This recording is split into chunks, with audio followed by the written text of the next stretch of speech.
Welcome to marketing number 11 in this series, promoting your top 3, top 5 activities. And let's get going. Visitors, look at this sad fact. Visitors use destination marketing organization websites less than 10% of the time when they're planning a trip. I know some of your DMOs, you're going, man, don't tell my funders about that. Don't tell me but here's why. So let me explain why they do that. Is number one is they are looking for help, for advice. They don't want lists. Here's a list of everything we have to offer. Here's a list of our trails, a list of our restaurant, a list of our hotels. And they don't want flowery language that can fit anybody in where they actually want help. And that takes me right to that one. We're looking for specifics, not generalities. Say, oh, we're really nice here and you're going to like it. We have really friendly people and all that generic things that could be anywhere. They want specifics. And then finally, always sell the best. And then if you like those, we got 3 more for you. They want help. And if you're not going to provide them help, they're going to go right to TripAdvisor. They're going to go right to Google reviews. They're going to go to every other resource except yours. So how people search. When we're searching, we might say best hiking trails near me in North Dakota, or best hiking trails in the Canadian Rockies. But we always put in best. We use the word best a lot.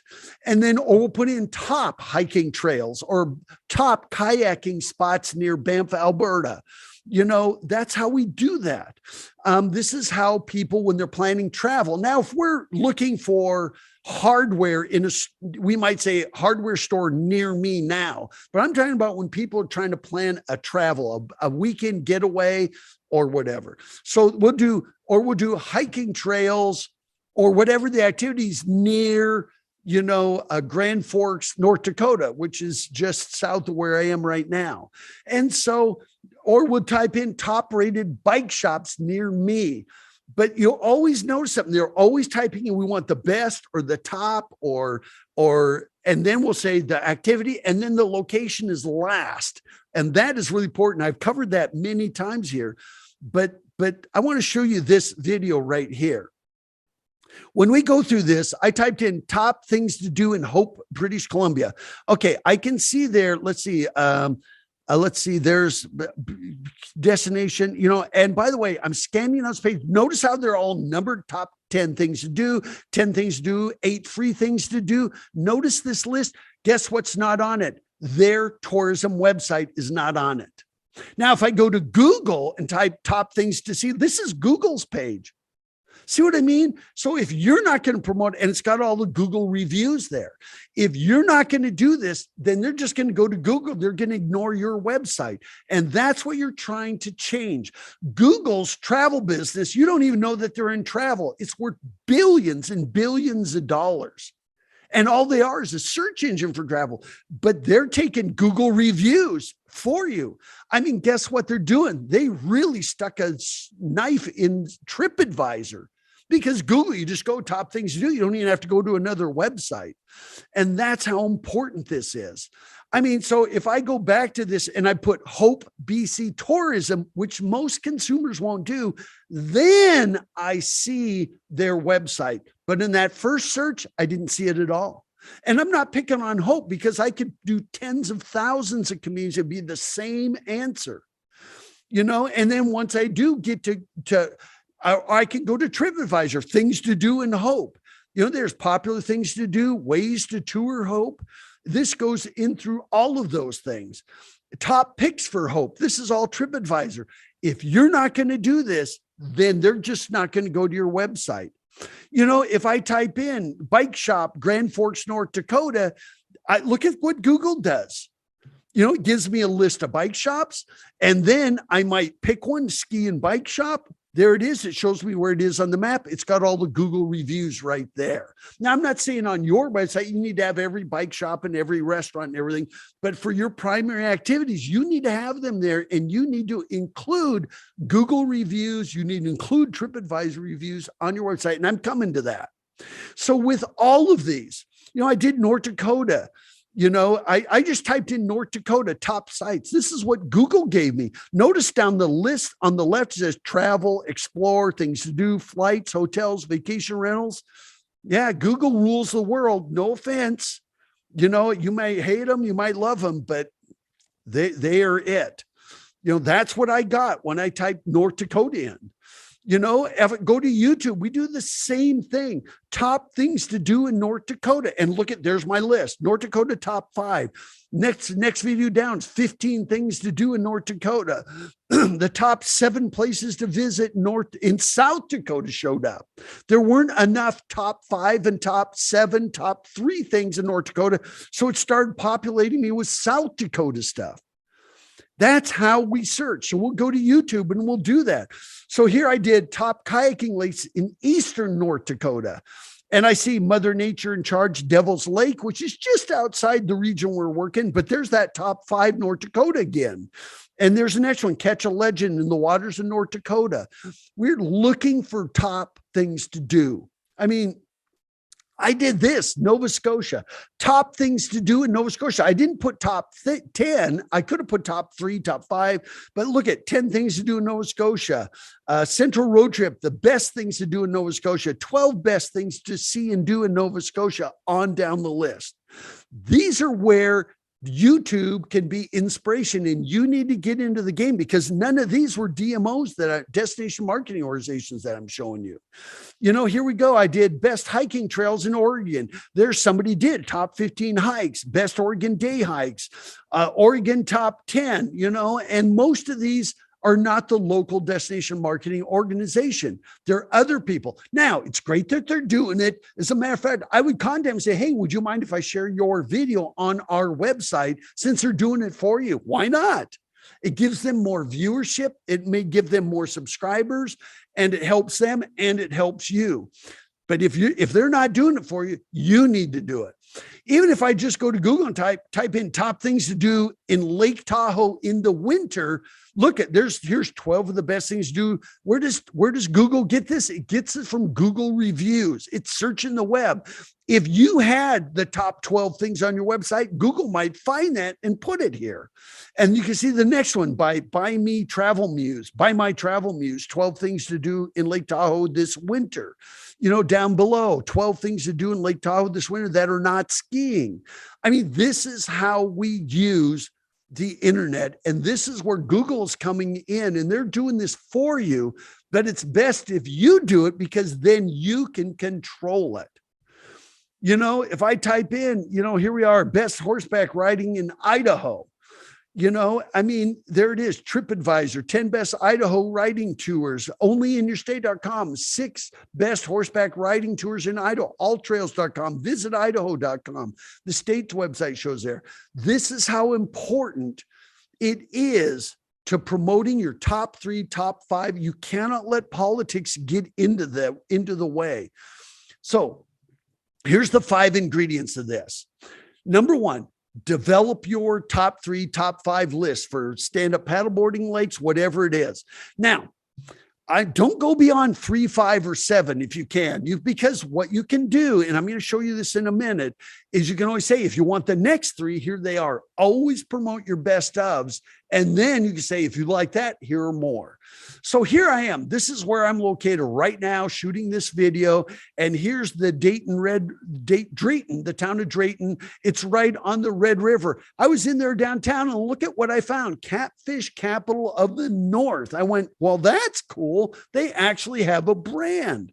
There's the Fordville Dam. They've got lakes everywhere. We've got, Grafton has Park River running right through town.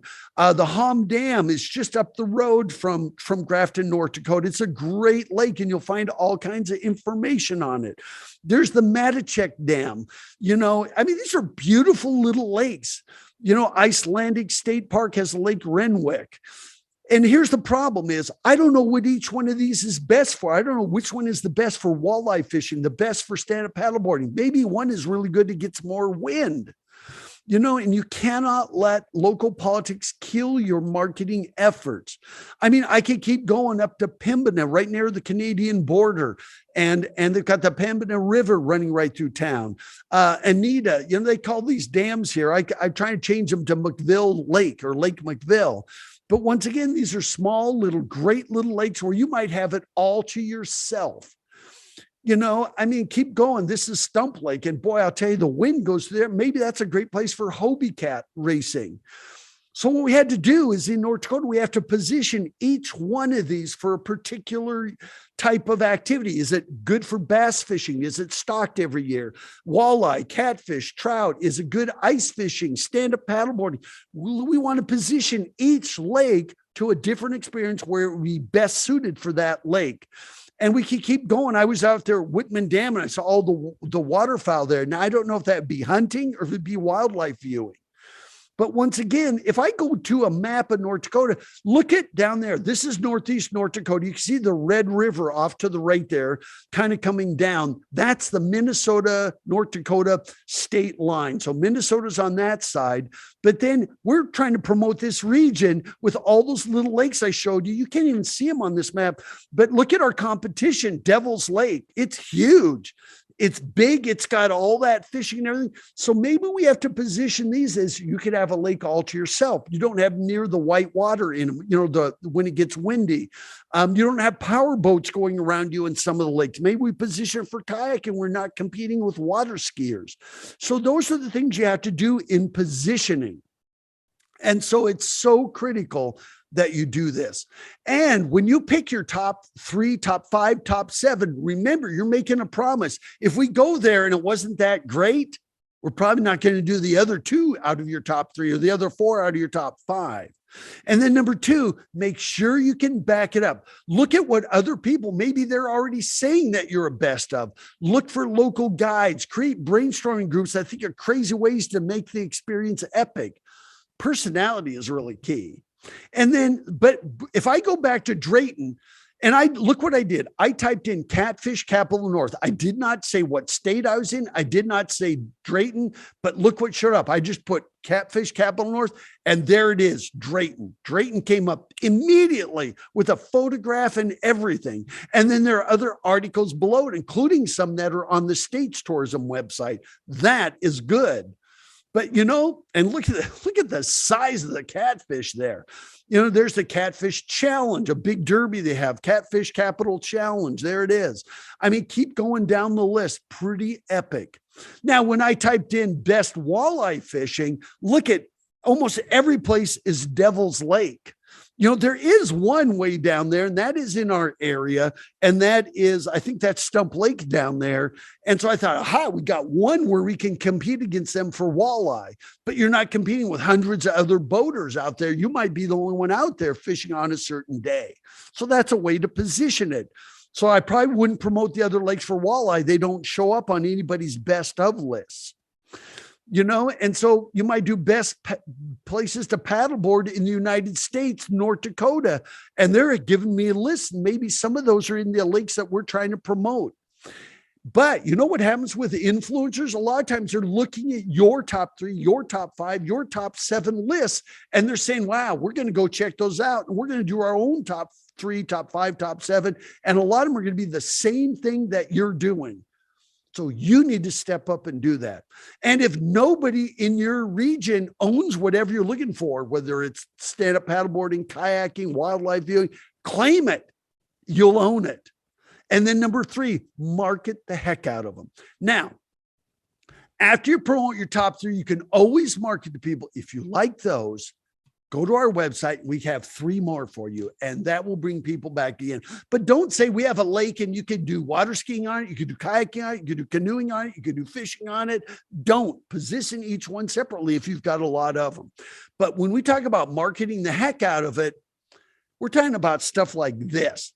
Now, one thing you need to understand is that generally 50% of the tourism you get is in state or in province. That's typical. It's not always true, but in typical, about half the tourism be locals. So if you put these billboards in your region, people passing through will say, wow, top 3 walleye lakes. Even locals are going to go, I wonder what they are. So your locals are going to go onto your website. And by the way, the number one reason people travel is to visit friends and family.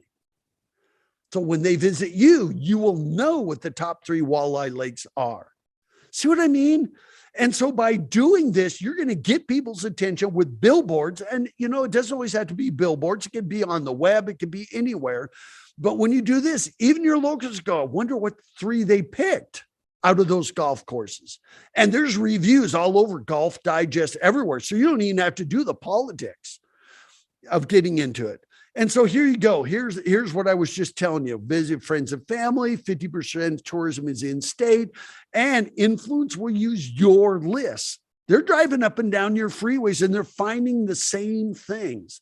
The top 5 paddling lakes, and where to promote these is, by the way, is number 1 is YouTube. YouTube videos that show a glimpse of all top 3, top 5. Instagram is a fantastic way to do that. Printed brochures would be number 3. Yes, printed brochures are still a thing. We'll be coming to that. And then with influencers, number 4, this is in order of priority of where you post. You market your top 3, top 5, top 7. That's the order of where you put them. And once again, video is really a critical way to really showcase these.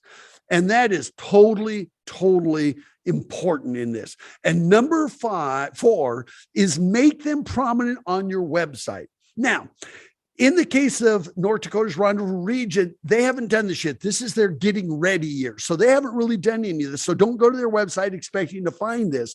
But as I talked to them, I said, your website should look like this. If we're going to put it on a billboard and they go to rendezvousregion.com, right there on the homepage, you should have quick links to those top 3 walleye lakes. And on that page, you say, here's number 1, number 2, number 3, but you can say, here's number 4, number 5, number 6, number 7, number 8, number 9. But what you're doing, but you might say, we're only printing 3 of these we're only promoting 3 for walleye, and maybe we're promoting 3 for stand-up paddleboarding. So you're not going to put every lake in every category. But once again, if we're going to put it on a billboard, we're going to market it, make sure it's easy for them to find. Our whole deal is get them to go to your website, not Google, not TripAdvisor, not somewhere else. And then you will have that list for them. This way you're being helpful. You're not just providing lists. Top 3 stand-up paddleboarding lakes in North Dakota's region. If here's the next 3. You can keep going. And then we have 3 more, and we could be golf. It could be any of these. So in your headlines, use words like top 3 hidden gems of your location, top secret family adventures, top secret fishing spots, top 3 hikes, best camping spots. Your location is always second. A must-do bucket list hike. These are keywords that people will pick up and they use when they're doing searches, and you want them to find those on your website, on even your YouTube captions. Here we go. Best of, bucket list, must-dos, must-see. That's what we're looking for. Top 3, 5, 7, very best, not to be missed. And then number 5, promote your anchor tenants, because success breeds success. I tell every community that I've worked in that they should do a very best brochure, whether this is it in Caldwell, Idaho, the very best of Caldwell, the very best of the Rendezvous region, the very best of Devon, Alberta, Biketown, Alberta, the very best of Sahuarita in Arizona, near Tucson, actually just south of Tucson. And in those best of guides, always promote your top 3 places to eat, or top 5, your top local shops, your top primary activities, your attractions, your local activities. While you're here, you need to do this. This is what should be included in there. And we're going to get into another video coming up in the city about how to do that cooperatively with them. But people want your guidance. They want your help. And we're not leaving anybody else. We might put them in different categories. But if you don't help them, somebody else will. And you're the big loser in that, because they're not coming to you. And by the way, if you want to jump right on this, we do have a video in the vault right now called Promoting Your Anchor Tenants. And that takes us to marketing number 12, the 5 rules of third-party reviews.